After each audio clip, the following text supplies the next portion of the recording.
Naam, kuelekea kwenye mchezo wa ligi kuu Tanzania bara Fountain Gates dhidi ya Young Africans, mchezo unaotarajiwa kuchezwa majira ya saa 10 kamili za jioni. Na hapa ilivyo ni shamra kuelekea kuingia kwenye geti hili kwa maana ya uwanja wa Tanzanite kwa raha, mchezo ambao watarajiwa kuchezwa hapo. Lakini kama ambavyo ilivyo tayari shamra zimekuwa nyingi na mashabiki tayari wameanza kuingia ndani kwenda kushuhudia mchezo huu ambao vuta hisia nyingi za watu kwenda kutamani kuona kitu gani ambacho kinatokea kuelekea kwenye mchezo huo. Na kama ambavyo unaona ni hali ilivyo.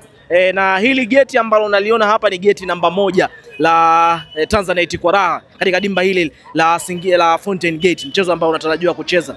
Na kama ambavyo unaona ni hamasa tu na kila ambacho kinaendelea kwenye mechi hizi, kwa maana ambapo unaizungumzia Young Africans zinapoenda kwenda kucheza wa ugenini, lazima uone hamasa kama hivi, shamra zinakuwa nyingi, na hali ndivyo ilivyo katika dimba hili la Tanzanite kwa raha katika maandalizi ya kuingia kwenye kushuhudia mchezo huu wa Young Africans dhidi ya Fountain Gate ambao unatarajiwa kucheza majira ya saa 10 kamili za jioni. Na kwa nje hamasa ambavyo ilikuwa toka majira ya asubuhi ni supu ambayo ilikuwa inanywewa pale katika dimba katika tawi jipya ambao lilizinduliwa jana na uongozi wa klabu ya Young Africans.